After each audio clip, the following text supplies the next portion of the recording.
Alright, yo. So, on the 25th of May in Minneapolis, in the US, a black man by the name of George Floyd was apprehended and arrested by the police for supposedly using a fake banknote. He was pushed to the ground without resistance whilst a police officer strangled him for 9 whole minutes until he died. He was just murdered. It adds to a long list of police brutality cases involving traditionally black victims, including Breonna Taylor, including a 12-year-old child, Tamir Rice, Eric Garner, Walter Scott, Philando Castile, Dontre Hamilton, Terrence Crutcher, Akai Gurley. The list goes on, and that is America only. I've seen a lot on social media. I don't think I've ever seen this much on social media about anything in the last week. That includes Donald Trump telling black people that they have nothing to lose. You're living in poverty. Your schools are no good. You have no jobs. That includes white families waving at cameras whilst black families are being apprehended in the background for doing the exact same thing. It includes officers placing weapons in a black man's hand so that it would seem as if he was armed. Countless acts of violence on my people, on journalists from members of the police force in the US. A white man with a gun at a protest being peacefully turned away whilst black people unarmed are being beaten up. And I personally have had to come to terms with the fact over the last week that there are people in the world generally who devalue me and dehumanize me based on the fact that I am mixed race. And it's fucking shit. I'll be honest with you. For anyone that doesn't know, who has never watched me before, I'm half British and I'm half Nigerian. Even though this is not usually my position to talk about this sort of thing on this channel, you know, you guys watch me be like lighthearted talking about football, I feel like it is actually my duty as a person of colour to educate people who are uneducated, to make people understand who do not understand, and to talk about my opinions and to bring up things that are not right. You may have seen an advert at the start of the video. I apologise for that, but I wanted to make sure that I can make some proceeds that I can then send to BLM UK, Black Lives Matter UK. There'll be links down in the description. I've created a thread on Twitter for useful petitions to sign. There'll be loads of other helpful links to help you educate yourself, and if you can't go out and protest or you can't pay to do something or donate money, then you can still help in some regard. I'm going to try and make you understand and explain how it feels to be my ethnicity, why people from my community lash out sometimes. The first thing I'm going to do, because I've seen a lot of this on Twitter and in replies on Instagram and stuff, is I'm going to explain the resentment that the black community has for the phrase all lives matter. Now, those 3 words as an entity are fine. All lives do matter. That is the whole point. The confusion comes where people think that Black Lives Matter is a statement rather than a movement. The whole point of Black Lives Matter is not to say that Black lives matter more than any other type of life. White lives matter as equally. Asian lives matter as equally. That is literally the whole point. The campaign is for equality for every single race. There's no anti-whiteness whatsoever. My mum is white. I love her. She is the most brilliant mum I could ever hope for. We already know that all lives matter. It comes under the umbrella of the BLM movement. And when people say it in the comment section, it angers me so much because people are not seeing the problem. And I'm gonna explain it to you in the most basic of terms, okay? So you've got 2 houses in front of you, right? You've got a white house here and you've got a black house over here. They're right next to each other. At the moment, the white house is fine. It's just there. It's just doing its thing. The black house is here and it's currently on fire. Now you have a water hose in your hand. What are you gonna do? You've got one house here that's fine. It's very close to a house that's on fire, but it's not on fire. There may be other problems within that house. You right now have a water hose, and there is a very pressing issue with the black house being on fire. Yes, the white house is very close in proximity, but it's not on fire right now. And whilst all houses are important, they keep a roof over everybody's head, there is literally one house that's on fire. That is the house that you're going to spray the water on, and this is the same situation.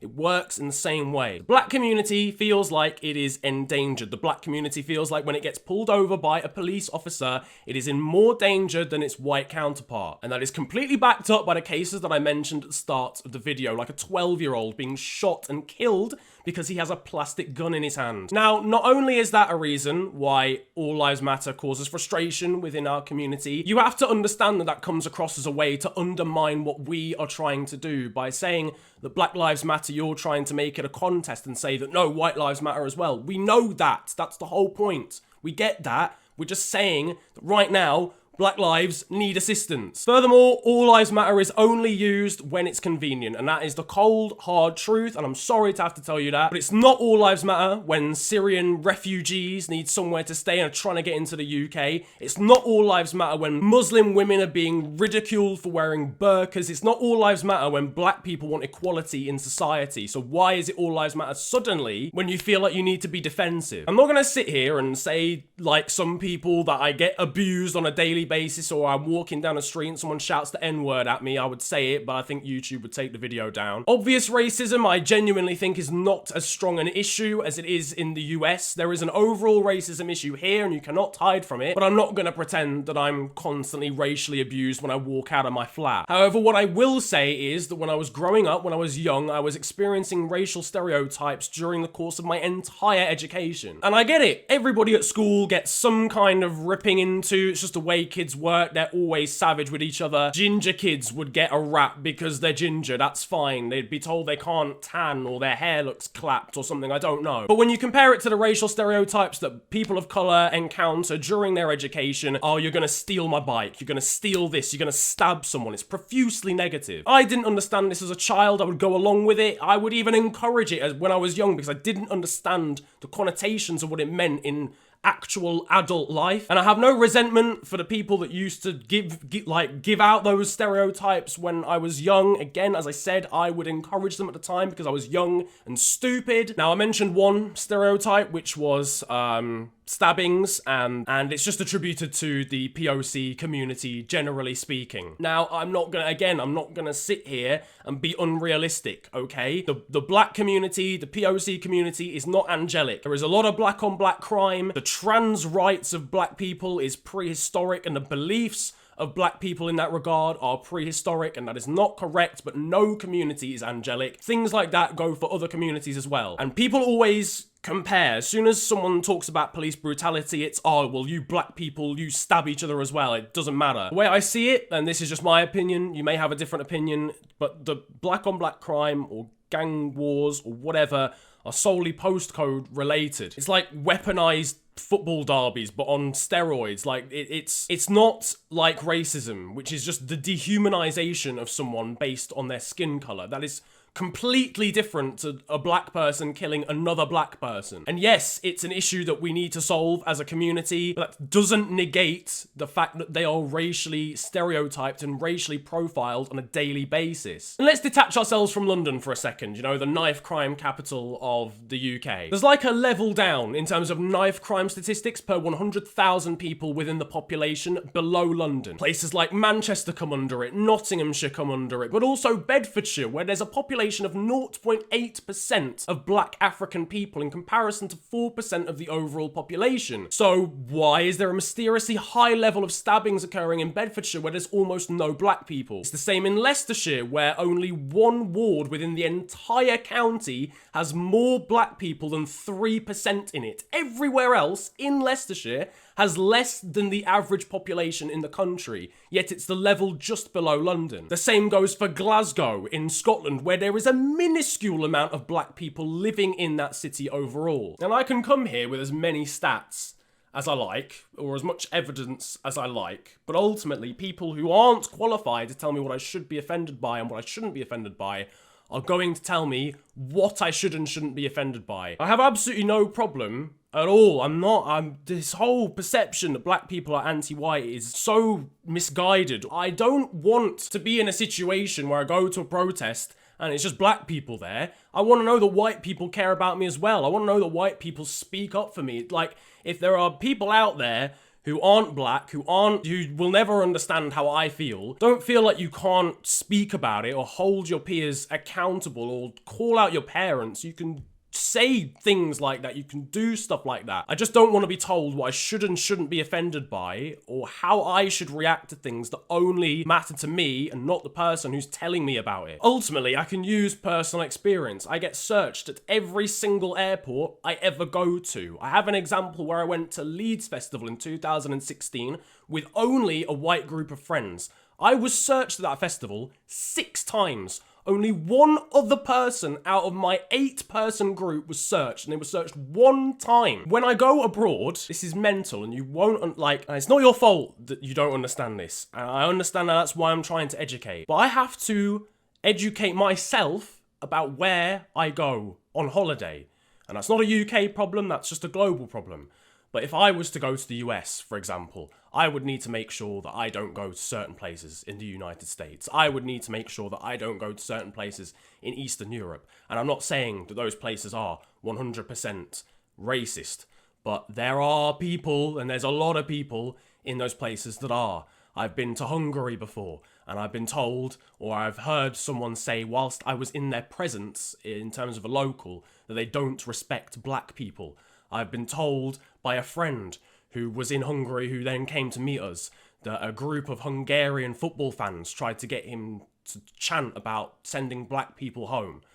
And I was in that country at the time. And for people who say that there is no racism here, there is racism here. There's blatant racism here. There's monkey chants at Fred at a Manchester City game. There's Chelsea fans preventing a French black man from getting on a metro train because he's black. There's West Brom fans tweeting saying they're going to cancel their season tickets just because their club has endorsed Black Lives Matter. They're so enraged at the thought of support of black people that they're not even going to support their football team anymore. Do you understand how strong you have to feel about that? A black man that went to school in Essex, he was the only black man in his school. He had disgusting things written on his leavers shirt that he didn't understand at the time because he was a child. And teachers allowed kids to write phrases like nignog on his shirt and it was okay. Yeah, all you have to do is scroll through Katie Hopkins' replies for 5 minutes on Twitter and you'll find someone telling people to go home, talking about how people coming from different countries are invaders. There's a guy here called Jason Carmichael saying that George Floyd grew up in the ghetto. Who made the ghetto? Basically suggesting that because he grew up in a predominantly black area, that's why he has a history of a few arrests. To which we have this reply. This guy in Scotland is talking about the protest going on in Glasgow, and he says, so blacks, browns and leftists having a protest in Glasgow next week. I'd love to say to the Glasgow police, get ripped right into them. British lives matter. Get this black power shit to fuck out of my city. Replies saying where you'll find them, breaking the law in many ways because it's in their DNA. It was an instance of a child, a 13-year-old or 14-year-old, being charged for racially aggravated comments in a crowd at a Burnley game. 14/13. As I said earlier, you're not born racist. Those ideologies are instilled into you as a youngster when you're growing up and seeing things on social media, or you're integrated into a household that already holds those beliefs. And that's why it's important for us as the black community, the POC community, to educate young people from an early age so they don't grow up to have problematic beliefs like that. And there's not just overt racism, there's racism in the media. The most transparent example I can give you of systematic racism within the media is that in 2 articles written by the Daily Mail, Phil Foden, a white youngster from Manchester City, received plaudits for buying his mother a house at a young age despite having never played for his club professionally, whilst Tosin Adarabioyo of Nigerian descent was ridiculed for doing the exact same thing, claiming he did not have a right to spend so much money even on an African family member just because he'd never played for the club professionally. We have a comparison here that came from Sky News, which talks about peaceful protests. In the first picture, we see a white lady showing support for the movement, and then in the second screenshot talking about how it became volatile with only black people in the picture. There's the reports of the protests in regards to social distancing, and there's the lack of acknowledgement of the lack of social distancing at beaches in Blackpool, in Southend. There's the intentional cropping of Mark Duggan to remove any sort of levels of compassion he may have to make him look like a thug, to lower the empathy and sympathy that you feel given his death at the hands of police police brutality, when in reality he was mourning for the loss of his child at their grave, with a heart in his hand. And there's the obvious reporting on Raheem Sterling. I don't feel like I even need to go into detail on that one. Further examples reach into the government, where our own Prime Minister, Boris Johnson, compared burqas to letterboxes and talked about black people as having watermelon smiles. There's the MP who was written to literally yesterday in regards to riots and the fact that we should be denouncing Donald Trump's quotes in America, to which he replied saying rioters had it coming. Turns out he was the same MP that blackfaced a few years ago, coming out and saying it was only a joke. I should not be being told what is a joke and what isn't when it is offensive to me. Blackfacing is offensive. There is no situation where it is a joke. That is a complete no. There is the lack of representation for black history in the British educational system. There is no teaching on British colonialism whatsoever. Most people are learning things via social media right now. There is absolutely nothing to do with black history in our teaching. There is literally, I learned about Martin Luther King for about 3 weeks at school, and that was it. There is no talk about Britain's hand in slavery. There is no talk about the literal looting of Western and Central African countries when it comes to gold and diamonds and other commodities. There's no talk about the fact that Côte d'Ivoire, the Ivory Coast in English, is literally named after what we stole from them. And this is not a political issue. Anybody who says we're trying to make this political, this is not politics. This is an issue of morality. I would fear for myself more than a white person at a routine stop. I would fear for my father at a routine stop. That fear would drop if I was even if I was just with a white person. I don't hate the police, and I also don't ignore the fact that they are heavy-handed with members of the white population as well, at football games where so-called hooligans are getting beaten up by police officers. That is wrong as well. But you have to look at the stats, and they are directly disproportional in favour of police brutality and injuries or deaths in custody for the black community. And I hear the rebuttal that not all police are bad.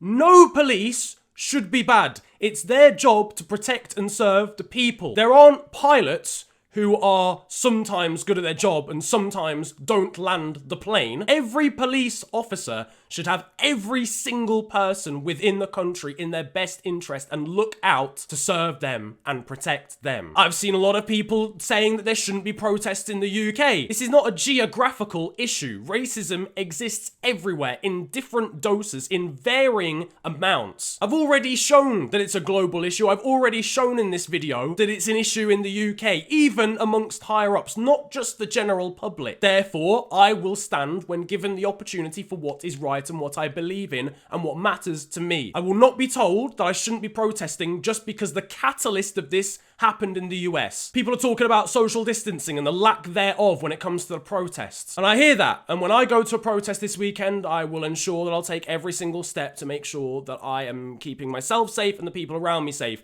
I don't live with family members. I myself have asthma. I'm probably within a higher risk level than anyone that I live with. I'll be wearing a mask. I will try and social distance when I can. But ultimately, racism, this might sound corny, this might sound cheesy, but it's true. Racism is a pandemic just as much as COVID-19 is. Maybe if everyone cared as much about racism as they did about corona, we would not be in this situation that we find ourselves in. But here we are. As I said, I do not condone some of the violence that's going on in the US. And people are doing stupid things. I do not condone violence, and I definitely don't condone people going out and beating up and potentially killing people who own businesses just because they're in the same area as where this happened, or just because they're in an area where people decide to riot. And I do genuinely fear that people will use this as a reason to not listen when it comes to not only George Floyd, but when it comes to the greater issue. People again don't understand that this is not happening just because of George Floyd. This is happening because of 400 years over of oppression for the black community in the US and globally. There's no more patience and peace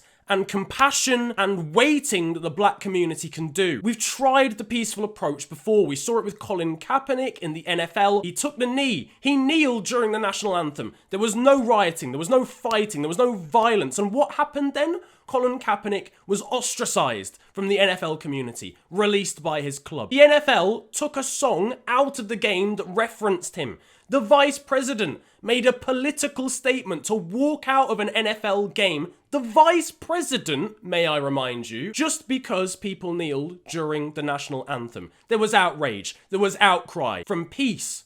So what can we do in this situation? We've tried that approach. Martin Luther King acted peacefully. He was assassinated. And then 8 days of rioting ensued, and then the civil rights movement, the civil rights laws were passed in the late 60s. I'll do another example and try and paint like a picture for you to understand our irrationality, because sometimes there is. Sometimes the black community will thrash out and say fuck white people or fuck the police and just be completely irrational. But I'm going to try and explain from my personal opinion why that happens, and I hope you can understand. So imagine I am the police and you're a black man, right? Now I keep punching you in the stomach, because that's what this feels like. Every single time an innocent black man is killed by the police, whether they are George Floyd, whether they're a 12-year-old, it feels like I'm being punched in the stomach. It's not even happened to me, but it's happened to my community, and it represents and reflects that people have an opinion on that person that is negative because of their skin color. Therefore, they would have that opinion on me because of my skin color. Do you understand? It's kind of like a mirror. So I'm relentlessly punching you in the stomach, but you have your hands tied behind your back because you're expected to react peacefully. You just talk to me. You try and explain to me, why are you punching me? You shouldn't be doing that. If we're to have equality here, neither of us should be punching each other. And eventually, after about 70 punches to the gut or the face or the cheek, you snap. You break free of what's shackling behind your back and you punch me back. And then suddenly, you're in the wrong for doing that. That's how I feel watching some of the reporting of the riots at the moment. It's like, yes, it's wrong.